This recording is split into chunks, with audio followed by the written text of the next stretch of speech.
Als ich recht jung war im Glauben, habe ich eine tolle Gotteserfahrung gemacht, und zwar mit dem Segeln. Ich bin eigentlich auf einem Segelschiff aufgewachsen, da auf dem See, auf dem Greifensee, und wir hatten viele tolle Erinnerungen gehabt. Und als ich so jung im Glauben war, bin ich regattieren mit dem Brütsch. Wir sind normalerweise am Ende des ersten Drittel, aber in dieser Regatta sind wir immer unter den letzten zwei gewesen. Am Samstag 2-mal. Und das war schrecklich gewesen. Wir, die immer vorne sind zuhinterst. Ich bin verzweifelt gewesen. Am Sonntagmorgen nochmal eine Regatta bei schönem Wind, wieder unter den allerletzten.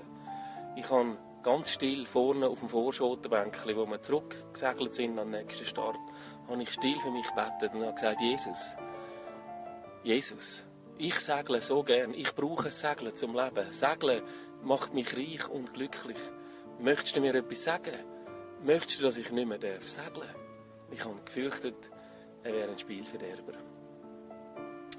Ich habe gesagt, du dürftest mir das sagen. Ich weiss aber nicht, ob ich es umsetzen könnte, aber sag mir es bitte deutlich. Ich würde es versuchen umzusetzen mit deiner Kraft. Aber bitte, lass mich weiter segeln, bitte. Wir sind wieder gestartet, so wie normal, so im Mittelfeld, und nach kurzer Zeit sind wir eher ein bisschen rechts rausgekreuzt. Und als ich genau schaue, merke ich, dass alle anderen links sind.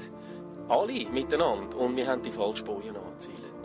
So sind wir viel zu fest hoch oben rechts gewesen. Wo wir gewendet haben, hat aber auch der Wind 90 Grad gerüllt. Und das heisst, wir können direkt den Winkel auf die Bojen zuheben, auf die Richtung. Alle anderen, die auf die richtige Bojen zugehebt haben, wie der Wind so unfairerweise 90 Grad dreht haben, die müssen am Ort zurücksegeln. Und wir sind als Erste um die Bojen herum.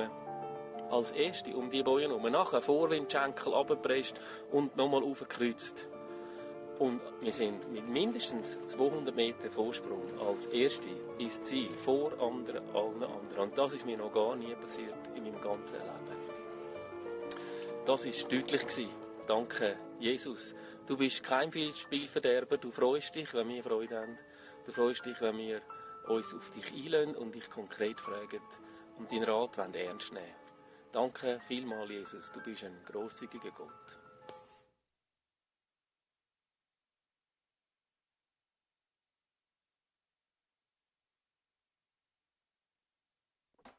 Meine Snowboard-Story hat in Davos angefangen. Teenager-Girl, an der Piste, die Snowboard-Stars. Oh, ich dachte, hey, das ist mein Ziel, ich will Snowboard-Profi werden. Meine Eltern haben gefunden, jetzt macht er zuerst mal eine Lehre und dann schauen wir dann weiter. Sie haben mir verboten, Rennen zu fahren, und ich habe gefunden, hey, wieso verbieten? Also das ist etwas vom Gescheitsten, was ich machen kann. Dann mache ich sonst nichts Dummes. Und habe einfach dort, ja, mein Grind durchgestiert. Meine Mutter war auf der esoterischen Schiene und ja, das habe ich auch hier mitbekommen. Ich habe selber Steine aufgelegt, die mich gesund machen sollten. Dann kam eine Schulkollegin zu mir gekommen und gesagt, hey, komm, ich nehme dich mit zu einem Anlass. Ich war ganz neugierig. Ich wusste, das ist etwas Christliches. Mehr habe ich nicht gewusst. Sie hat mich dorthin mitgenommen und dort kam der Aufruf gekommen, wer will eine Beziehung zu Jesus starten. Und ich habe mich so angesprochen gefühlt. Ich habe gefunden, mal, ich will das. Ich bin dort vorne, habe mit mir beten.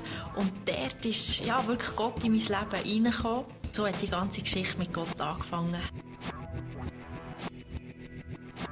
Auch im Sport, ja, habe ich einfach wirklich gesagt, hey Gott, wenn du willst, dass ich mal Erfolg habe, wenn du willst, dass es eine coole Geschichte gibt in diesem Snowboardsport, dann tun wir die Türen auf. Und ja, es hat wirklich geklappt. Ich bin mit grossen Erwartungen an die WM 2009 in Südkorea. Da habe ich gewusst, mein grosses Ziel ist dort, Weltmeisterin zu werden. Das ist der Tag von diesem Rennen. Ich habe mich perfekt vorbereitet. Ich bin schon im Viertelfinale ausgeschieden, durch einen Fehler von mir. Ich konnte es nicht glauben. Wieso bin ich jetzt da schon ausgeschieden? Ich bin als Favoritin ausgeschieden, ja. Ich weiss noch genau, wie ich mich an diesem Tag gefühlt habe. Ich habe gerannt. Nein, ich habe versagt. Ich konnte wirklich nicht meine Erwartungen stillen, ich konnte nicht das abrufen, was ich wollte. Ich habe mich, glaube ich, nie mehr so schlecht gefühlt wie dort. Ich bin rennend ins Bett. Ich habe einfach alles Gott abgegeben und gesagt, hey, ich mache nichts mehr, schau jetzt du. Am nächsten Tag habe ich wieder ein Rennen. Am nächsten Morgen Slalom. Im Slalom hatte ich vorher nie grosse Erfolge gehabt. Also dementsprechend waren meine Erwartungen auch nicht so hoch gewesen. Aber ich habe einfach gewusst, Gott hat es in der Hand. Dann bin ich mal die Quali gefahren, habe aber überhaupt nicht gewusst, ja, ist jetzt das gut gewesen oder nicht. Ich habe die Quali gewonnen. Von Lauf zu Lauf konnte ich mich steigern. Am Schluss bin ich Weltmeisterin in einer Disziplin, die ich, wie gesagt, vorher nie gewonnen habe. Für mich eine riesige Überraschung und für mich ein riesiges Geschenk von Gott persönlich. Aber mich, er hat mich wirklich mit dem überrascht und hat mir einfach so auch alle Enttäuschungen, die ich im Vortag hatte, ja, das hat er mir wie einfach zurückgegeben. Er hat mich wirklich mit dem getröstet und ja, das war mein grösster Erfolg. Dort habe ich ihn wirklich einfach stark gespürt, weil das bin nicht mehr ich selber, der das gemacht hat. Da habe ich wirklich gemerkt, das ist Gott, der dort hat gewirkt und der in meiner Schwäche so gross war. Gott ist in meinen Niederlagen, aber auch in meinen Erfolgen einfach der gleiche. Er liebt mich, er nimmt mich an. Das ist sehr, sehr wertvoll. Ich muss nicht Leistung bringen, dass er mich liebt. Es ist einfach so. Gott gibt mir wirklich tief in meinem Herz den Frieden, der sich, denke ich, jeder Mensch danach sehnt. Auch nach meiner Sportkarriere ist Gott einfach noch in meinem Leben und schenkt mir ein sinnerfülltes Leben. Das Leben mit Gott lohnt sich. Der Kohli, und das ist meine Geschichte mit Gott.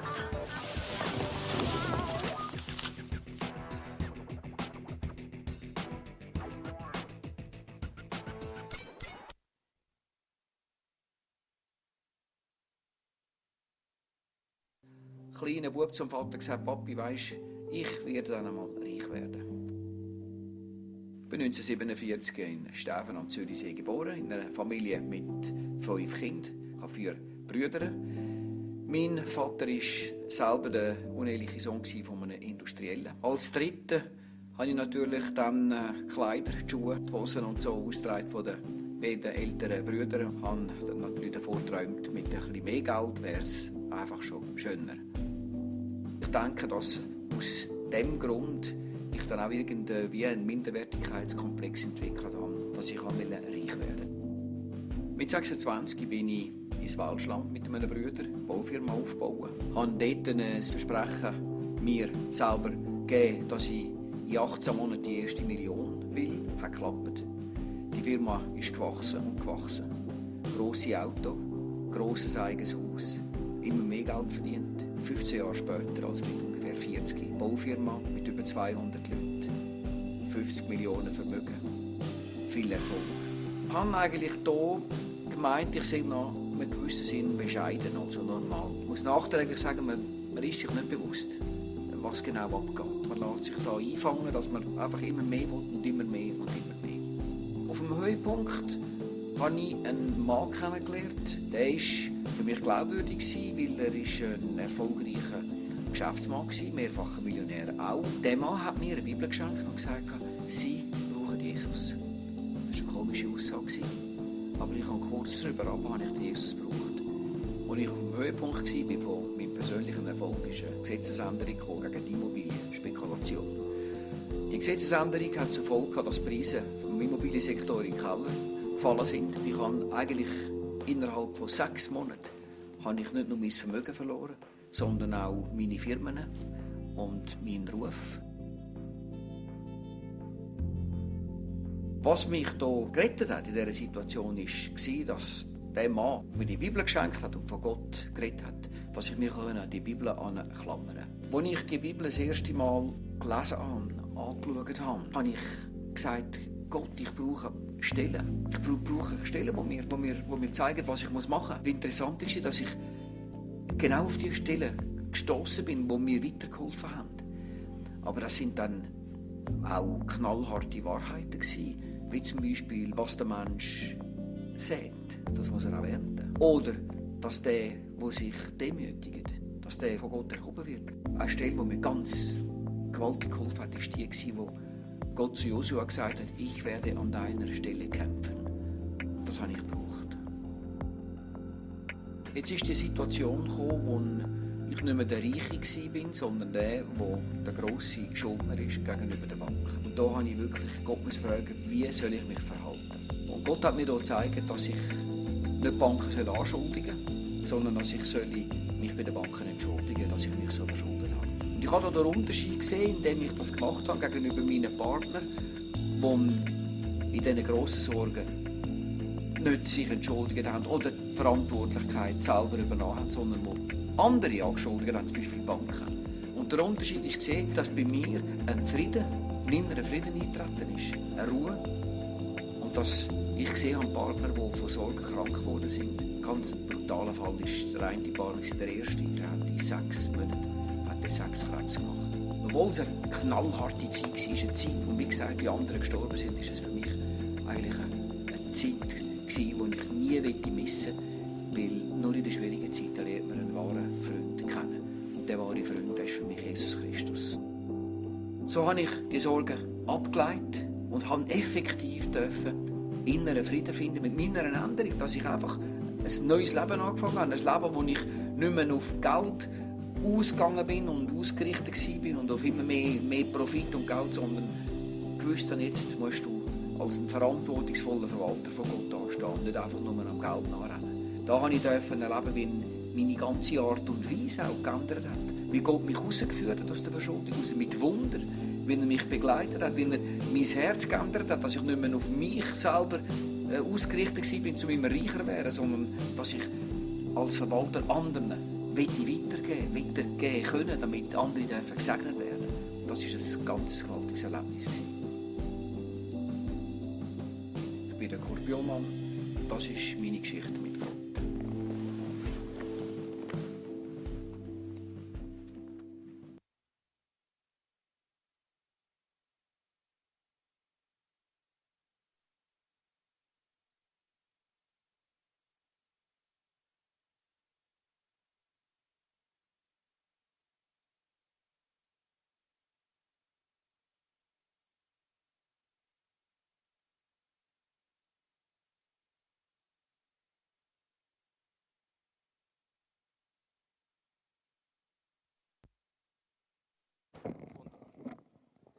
Hallo jetzt.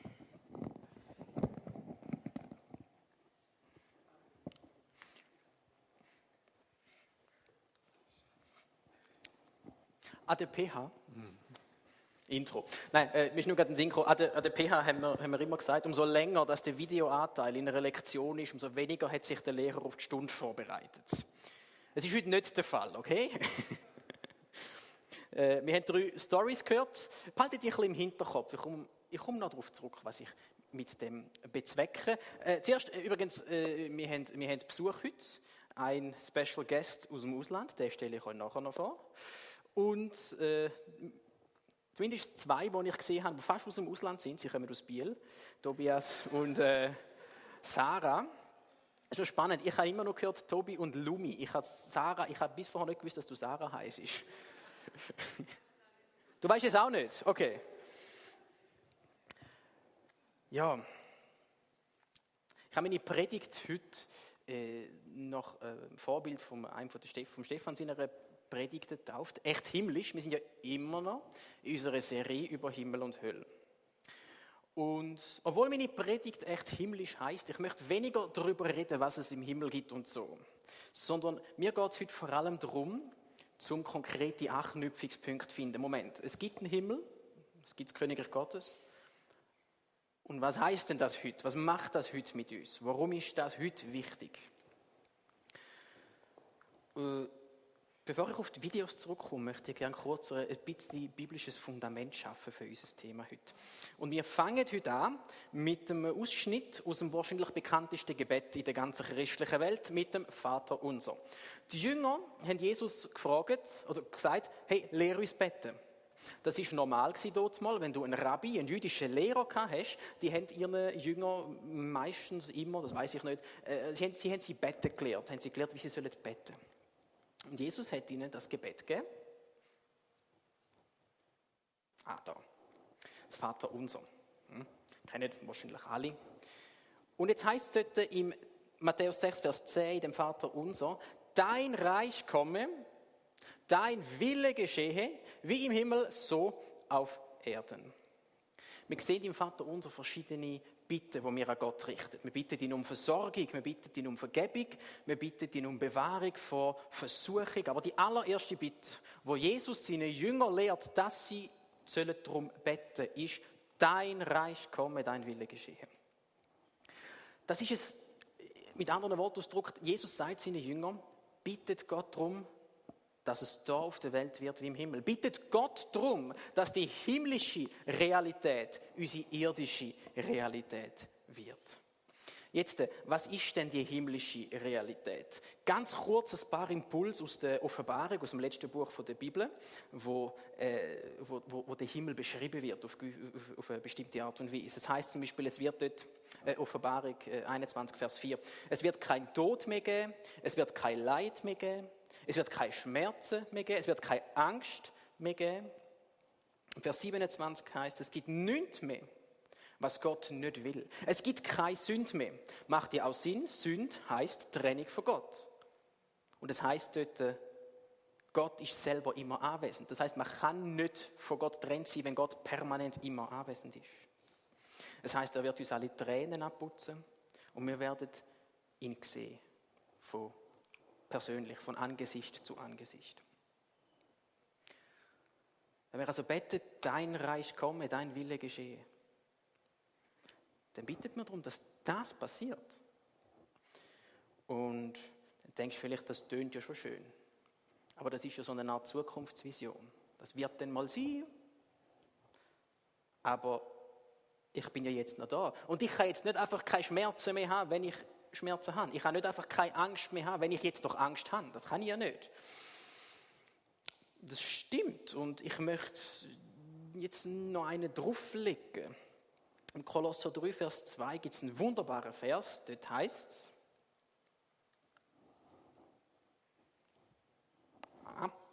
richtet eure Gedanken auf das, was im Himmel ist, nicht auf das, was zur irdischen Welt gehört. Heißt das jetzt, wir sollen einfach in so einer Art schizophrene Vorfreude uns darauf freuen, dass es im Himmel mal völlig anders wird sein, als es jetzt da ist und völlig vergessen, wie es jetzt da ist. Uns so quasi weltfremd verhalten. Ich behaupte natürlich, das ist Quatsch, das ist genau nicht gemeint. Ihr erinnert euch vielleicht an das Bild hier. Ich habe das mal gezeigt und ich habe dann gesagt, unser Denken, so wie ich das wahrnehme, in unserer Kirchenkultur, ist oft geprägt von dem. Oder? Wir haben da irgendwie den Himmel, der ist da oben und wir haben da unten die Welt. Und die zwei Bereiche sind grundsätzlich voneinander getrennt. Wenn das unsere Grundlage ist, um über Himmel und Erde nachzudenken, dann ist klar, dass es so eine Aussage wie, du sollst dich auf das ausrichten, was im Himmel ist und nicht auf das, was auf der Erde ist. Dass das irgendwie heisst, du musst ein bisschen weltfremd werden. Du musst anfangen, nur noch an das denken, was da oben ist und vergessen, was da unten ist. Und als ich das Bild gebracht habe, habe ich ja gesagt, ich bin mehr Fan von dieser Variante. Wir haben Himmel und Erde und die überlappen sich da. Und in Jesus Christus sind wir quasi offene Himmelstüren in dieser Welt. Wir sind quasi Türen, durch die Königreich Gottes kann auf die Welt kommen. Nicht, weil du und ich so wichtig sind, sondern weil Jesus in uns lebt. Das ist der Grund. Die Menschen um dich herum können in Berührung kommen mit der Qualität vom Himmel, vom Königreich Gottes. Wenn Jesus in uns und durch uns durch lebt und wir ihn leben lassen durch uns durch. Und jetzt kommt da der Kolosser-Vers, ganz eine andere Perspektive über. Jetzt geht es nicht mehr darum, es gibt irgendwann im Himmel mal so etwas Tolles und wir können uns jetzt daran erinnern, dass das mal wird kommen und leben jetzt halt noch in unserem Elend. Sondern jetzt geht es darum, Moment, in der Bibel heißt es, wir sind in dieser Welt, wir sind aber nicht mehr von dieser Welt. Unsere Heimat ist der Himmel, unsere Heimat ist das Königreich Gottes. Und die Frage, die wir jetzt haben, ist nicht, wie bringen wir den Himmel auf die Erde? Ich finde das spannend. Am Schluss der Bibel, in der Offenbarung, im letzten Buch, wenn wir die letzten 2 Kapitel lesen, dann kommt der Himmel auf die Erde. Nicht die Erde geht in den Himmel rauf. Der Himmel kommt auf die Erde.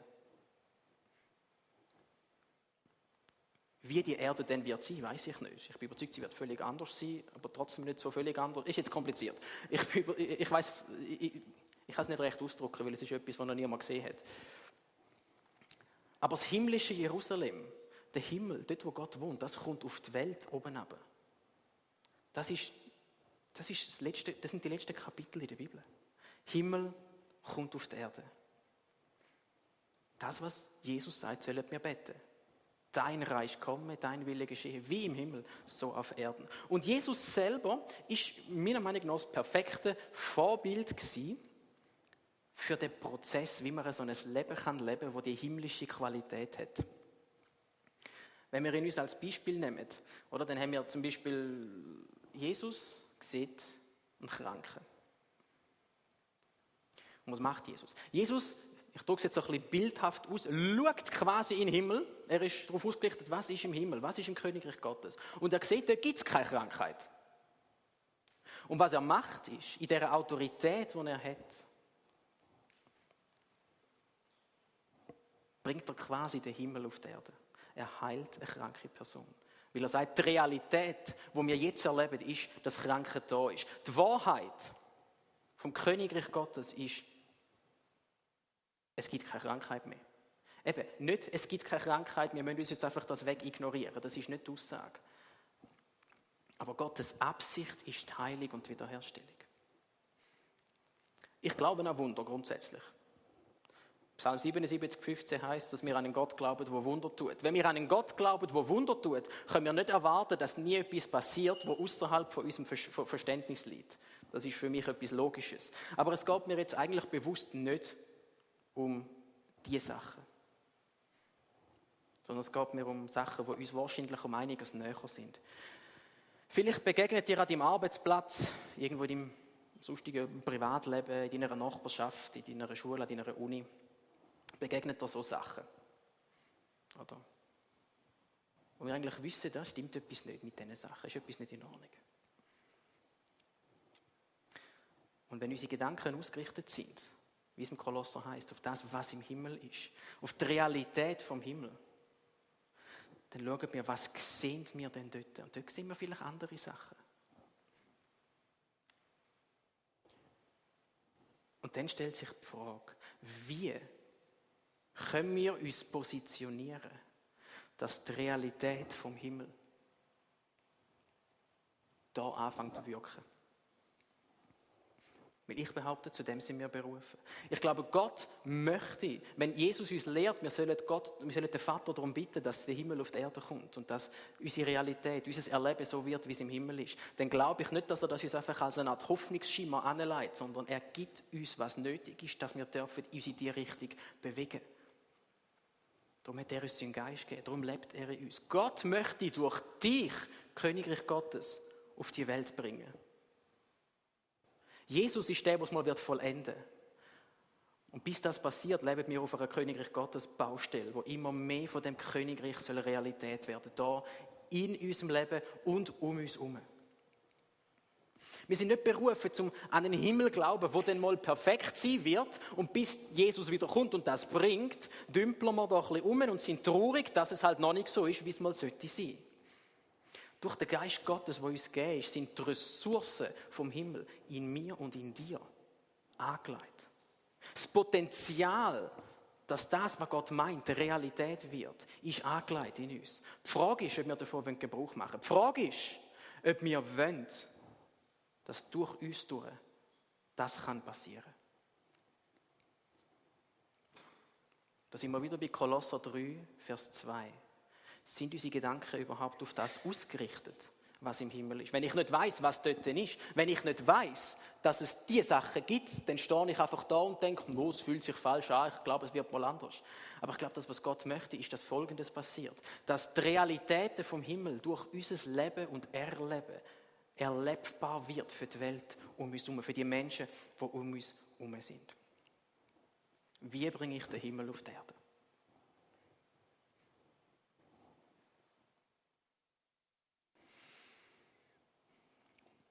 Jetzt der Vers, wir sollen auf die himmlischen und auf die irdischen Sachen ausgerichtet sein. Ich habe oft erlebt, dass der so ein Denken auslöst. Das heisst, alles, was ich mir wünsche, was ich wichtig finde, was ich schön finde, was ich will erleben, muss ich loslassen. Völlig weg mit dem, das brauche ich nicht mehr. Oder?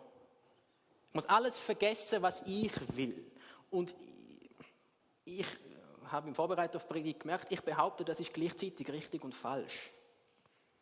Was meine ich damit? Ich glaube, einerseits ist es richtig im Sinne von, wenn wir uns alles klammern, was uns wichtig ist, dann wird das, was uns wichtig ist, unser Gott werden. Und dann haben wir das Problem mit Gott, wo wirklich Gott ist. Ich glaube aber, es ist verkehrt in dem Sinn, dass, ich habe den Satz, ja, du musst einfach alles loslassen, was dir wichtig ist. Ich habe das schon so quasi als Grundheilmittel gehört. Ja, du musst nur alles vergessen, was du dir wünschst und dann wird Gott dir näher sein. Ich weiß nicht, ich finde das Quatsch. Gott kommt nicht einfach automatisch näher, nur weil ich alles aufgebe, was ich kann und will. Das ist nicht so ein Automatismus. Ich komme auf unsere Videos zu reden. Der erste war der Horst. Der heisst Horst. Horst, der Segler. Ich habe das schön gefunden, wie er es erzählt hat. Er hat irgendwie Gott, hat er gemerkt, Gott redet zu ihm über das Segeln.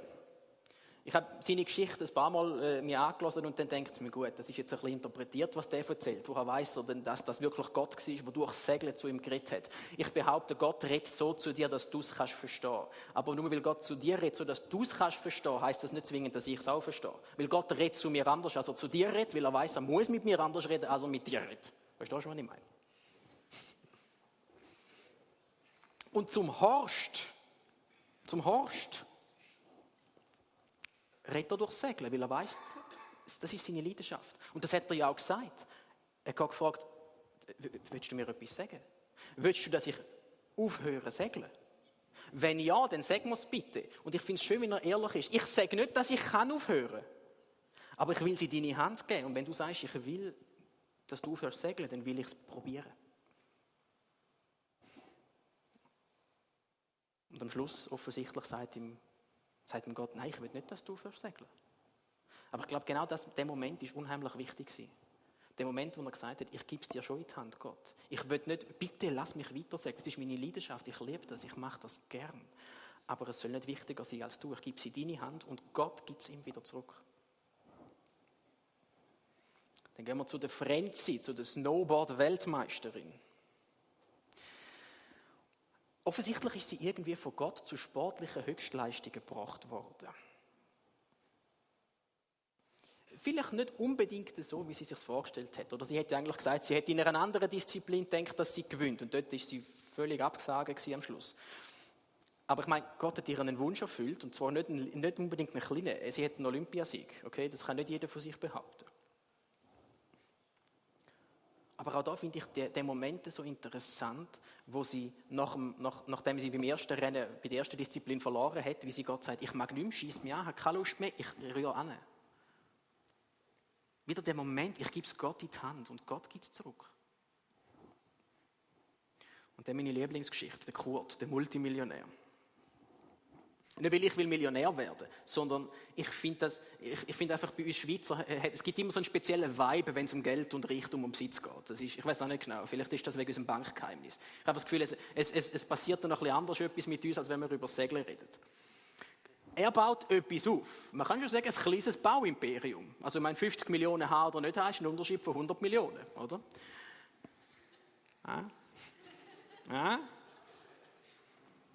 Ja, 8 von 6 Leuten können nicht richtig rechnen.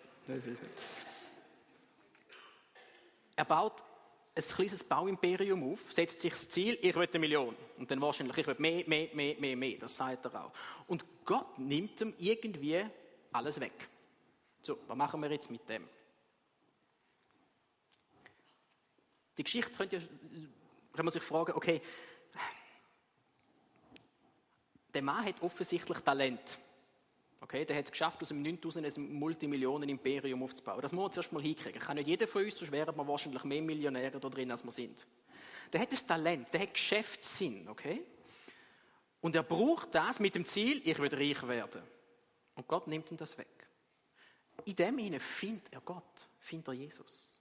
Weil ein genialer Mann, der offensichtlich auch ein Millionär war, ihm eine Bibel geschenkt hat und gesagt hat, du brauchst Gott, du brauchst Jesus. Und am Schluss, wir wissen nicht, wie er finanziell jetzt da steht. Er hat mal nichts gesagt. Vielleicht ist er wieder Millionär mittlerweile. Auf jeden Fall hat er gesagt, sein Besitz und seine Ressourcen braucht er jetzt, damit andere Menschen gesegnet werden. Das Ziel ist nicht mehr möglichst viel Besitz und möglichst viel Geld und möglichst viele Ressourcen, sondern all das braucht Gott jetzt. Er braucht offensichtlich seinen Geschäftssinn. Er braucht seine Fähigkeit, mit Geld weise umzugehen. Aber nicht mehr, damit er einfach das kann anhäufen, sondern damit andere dadurch gesegnet werden.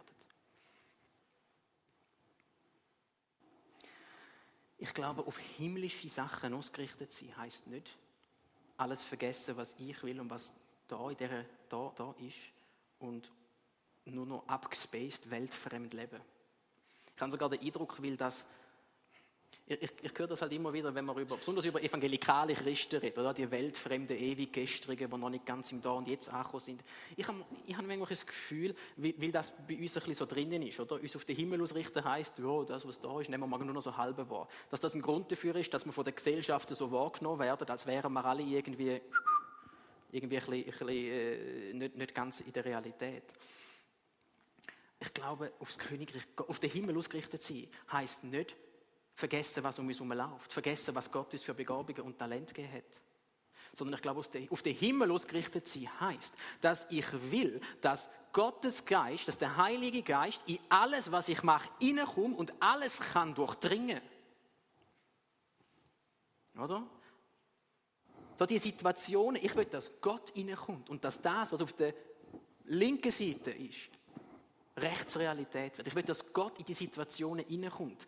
Wenn es heisst, im Himmel gibt es kein Mobbing, dann heisst das nicht, wenn mein Kollege gemobbt wird, dass ich weglaufe und sage, gibt es im Himmel nicht, muss ich mich nicht damit beschäftigen. Nein, eben genau nicht. Eben genau nicht. Es bedeutet aber auch, dass wir aufhören, alles zu kontrollieren. Dass wir aufhören, alles selber zu bestimmen. Oder? Sondern es heisst, dass wir eine Sehnsucht neu bekommen, alles so zu machen, wie das es Gott macht. Ich erinnere gerne an meinen wunderbaren Vers aus dem Johannesevangelium. Jesus sagt, ich tue nur, was ich den Vater tun sehe. Ich will alles so tun, wie es mein Vater im Himmel macht. Wenn ich es ihn sehe, wenn ich sehe, dass es im Königreich Gottes ist. Das heisst nicht einfach aufhören mit Sachen, kann das aber unter Umständen bedeuten. Okay? Das kann das bedeuten. Ich glaube, du wirst Gott selten dabei erleben, wie er mit dir einen Joint raucht. Oder wie er mit dir nach dem Arbeiten ins Stripclub geht, um sich zu amüsieren. Nein, das ist logisch. Mit so Sachen aufhören. Aber Gott in jede Situation einladen und sagen, komm mit mir in das hinein, was ich da tue. Ich will das machen, was ich dich sehe tue. Ich will den Menschen das sagen, was ich dich höre sagen über die Menschen. Und übrigens, nicht nur andere Menschen. Einer von meinen Lieblingssätze ist, ich darf keinen Gedanken haben über mich, wo Gott nicht hat über mich. Weil in dem Moment erzähle ich über mich selber einen Quatsch. Wenn du Gedanken hast über dich, wo Gott nicht hat über dich, musst du dich entscheiden, glaubst du dir mehr oder glaubst du Gott mehr? Der Himmel ist durch den Geist Gottes in uns angelegt. Epheser 1, Vers 14 und 2. Korinther 22 sagen zweimal das Gleiche. Und ich habe Mühe, um das zu sagen, weil in meinen Gedanken ist das so. Das heisst dort, der Heilige Geist ist eine Anzahlung an unser himmlisches Erbe, das wir in Jesus Christus haben. Ich traue mich das kaum zu sagen, ihn als Anzahlung zu bezeichnen, aber die Bibel sagt es selber so. Gott hat uns seinen Heiligen Geist gegeben. Als ein Siegel, also nicht, das heisst, es ist beschlossen, es ist abgeschlossen, da wird nicht mehr daran gerüttelt. Und als eine Anzahlung für alles, was er uns noch schenken will. Für all das, was im Himmel mal völlig Realität wird sein, ist alles angelegt im Heiligen Geist, der in uns lebt. Gott will uns nicht einfach Sachen wegnehmen, sondern er möchte, dass alles, was wir haben und machen, völlig durchdrungen ist von ihm. Dass er in jede Situation hineinkommen darf. Er wird die oberste Priorität werden in unserem Leben. Und ich möchte gerne abschließen mit einer Geschichte aus der Bibel. 1. Könige 3, ab Vers 5. Es geht da um den König Salomo. Er ist gerade erst König geworden. Und dann ist er nach Gibeon gegangen, dort hat es eine Opferstätte gehabt, wo er Gott Opfer dargebracht hat. Hat man früher noch so gemacht, hat zum jüdischen Kult gehört.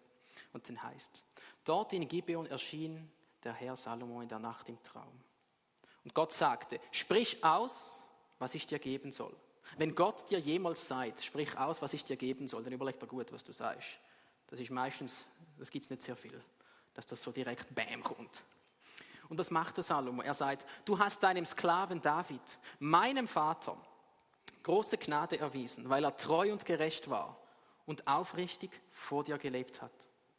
Du hast ihm diese große Gunst erhalten und ihm einen Sohn geschenkt, der heute auf seinem Thron sitzt. Und nun, Herr, mein Gott, du selbst hast deinen Diener anstelle meines Vaters zum König gemacht. Doch ich bin noch sehr jung und weiß weder aus noch ein. Dein Diener steht mitten in dem Volk, das du erwählt hast. Es ist ein großes Volk mit vielen Menschen, die niemand zählen kann.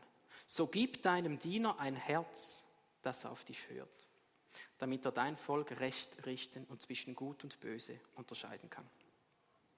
Wie kann ich sonst dieses schwierige Volk regieren? Der Herr freute sich über diese Bitte Salomos. Deshalb sagte er zu ihm, weil du gerade um diese Sache gebeten hast und nicht um ein langes Leben, Reichtum oder den Tod deiner Feinde, sondern um Verstand zum Hören auf das Recht. Darum werde ich deinen Wunsch erfüllen. Pass auf, ich gebe dir ein weises und verständiges Herz, sodass kein Mensch vor oder nach dir mit dir verglichen werden kann.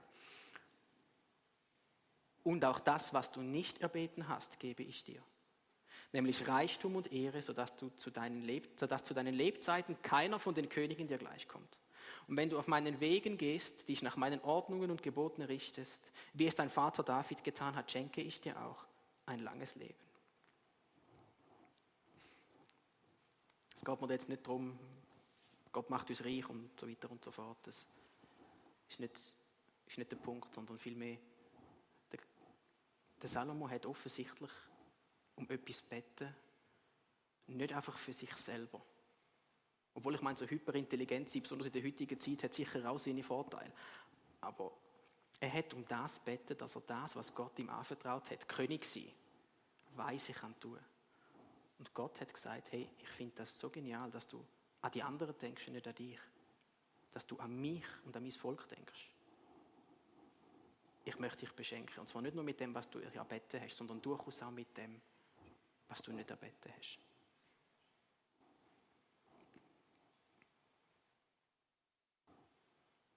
Lukas 11 heißt, trachtet zuerst nach dem Reich Gottes und seiner Gerechtigkeit.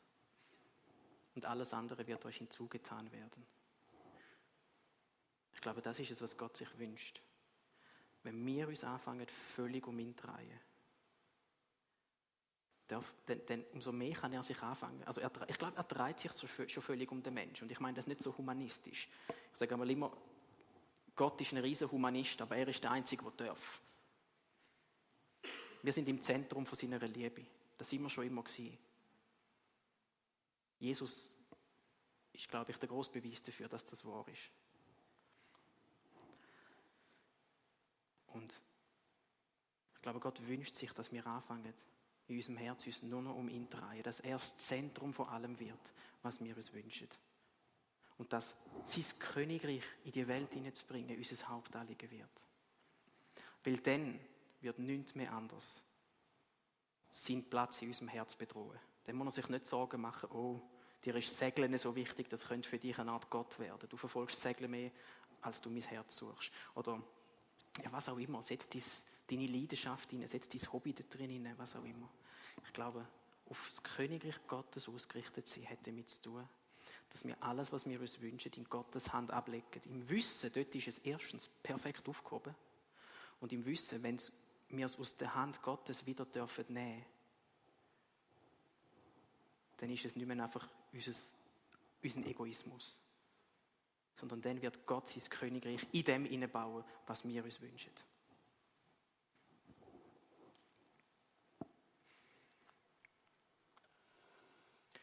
Jesus, ich danke dir, dass du die Türen aufgemacht hast, dass wir dürfen in den Himmel hineinschauen, dass wir dürfen das Herz von unserem Vater sehen.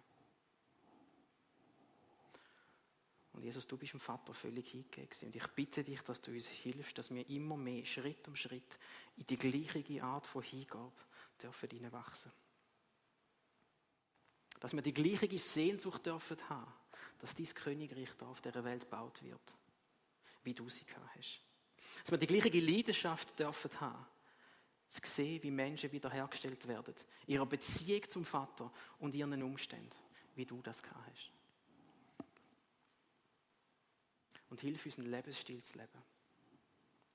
Anzunehmen und immer mehr zu leben, wo du in jeder Situation, wo wir drinnen sind, dabei bist, wo du uns hilfst, um zu sehen, was der Vater tut. Und wo wir mutig sind, um das zu tun, was wir den Vater gesehen tun. Dass wir täglich dürfen erleben, wie dein Königreich gebaut wird. In uns und durch uns durch, in den Situationen, wo du uns reinstellst.